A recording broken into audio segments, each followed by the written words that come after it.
राधे राधे दर्शकों, आज मैं आपको महाशिवरात्रि की पूजन विधि और किस दिन इस व्रत को मनाया जा रहा है और इसकी कथा सुनाने जा रही हूँ।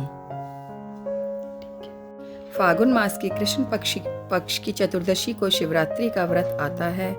इस बार यह व्रत 1 मार्च 2022 को मनाया जाएगा। इस दिन शिवजी और पार्वती जी की पूजा करनी चाहिए।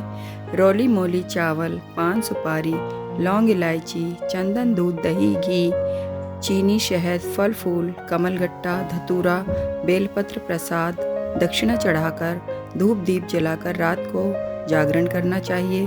तब ब्राह्मण से पूजा पाठ अवश्य करवानी चाहिए। 4 बार आरती करनी चाहिए और शिवजी को भोग लगाकर सबको प्रसाद बांटना चाहिए। मित्रों, अधिकतर जनमानस यही जानते हैं कि महाशिवरात्रि का पर्व भगवान शिव और माता पार्वती के विवाह के रूप में मनाया जाता है, परंतु शिव पुराण में एक शिकारी से जुड़ी एक पौराणिक कथा का वर्णन किया गया है। आज की इस वीडियो में हम आपको शिव पुराण में वर्णित महाशिवरात्रि की कथा बताने जा रहे हैं। महाशिवरात्रि व्रत की कथा। प्राचीन समय में एक नृशंस बहेलिया था जो नृत्य प्रति अनगिनत निरपराध जीवों को मारकर अपने परिवार का पालन पोषण करता था। एक बार पूरे जंगल में विचरण करने पर भी जब उसे कोई शिकार न मिला तो शुधाकुल एक तालाब के किनारे बह गया। उसी स्थान पर एक बेल के वृक्ष के नीचे शिवलिंग स्थापित था। बहेलिये ने उसी वृक्ष की शाखा पर चढ़कर अपनी आवास स्थली बनाने के लिए बेलपत्रों को तोड़ते हुए शिवलिंग को ढक दिया। दिन भर की भूख से व्याकुल उस बहेलिये का इस प्रकार से शिवरात्रि का व्रत पूरा हो गया। कुछ रात बीत जाने पर एक गर्भवती हिरनी उधर कुलाचे भरती आ रही थी। व्याध उसे मारने को तैयार हो गया। झिझकती व्याकुल हिरनी दीन वाणी से बोली, हे व्याध, मैं अभी गर्भवती हूँ, प्रसव बेला भी समीप है, इसलिए इस समय मुझे मत मारो। मैं प्रजनन क्रिया के बाद शीघ्र ही आ जाऊंगी। बहेलिया उसकी बातों को मान गया।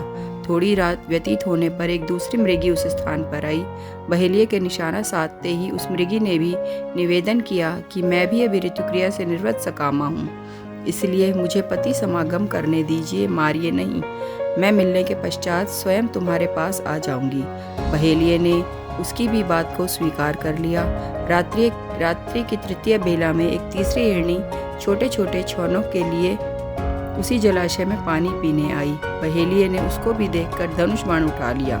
तब वह हिरनी कातर स्वर में बोली, हे व्याध, मैं इन छौनों को हिरण के संरक्षण में कराऊं तो तुम मुझे मार डालना। बहेलिये ने दीन वचनों से प्रभावित होकर ही छोड़ दिया। प्रातःकाल के समय एक मांसल बलवान हिरण उसी सरोवर पर आया। बहेलिये ने पुनः अपने स्वभानुसार शरसंधान करना चाहा।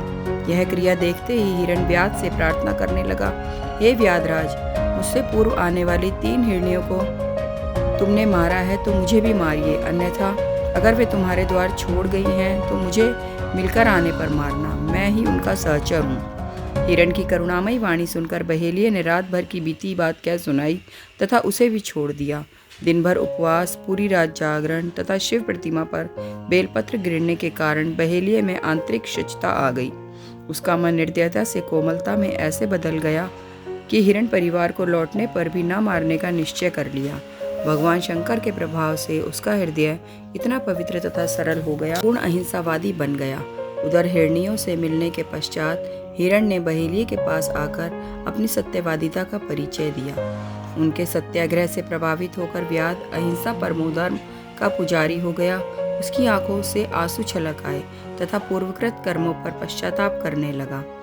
इस पर स्वर्गलोक से देवताओं ने व्याध की सराहना की तथा भगवान शंकर ने 2 पुष्प विमान भेजकर बहेलिये तथा मृग परिवार को शिवलोक का अधिकारी बनाया। बोलो शंकर भगवान की जय। अगर आपको यह वीडियो पसंद आई हो तो इसे लाइक करें, शेयर करें, सब्सक्राइब करें और बेल आइकन को दबाना ना भूलें। Thanks for watching my video.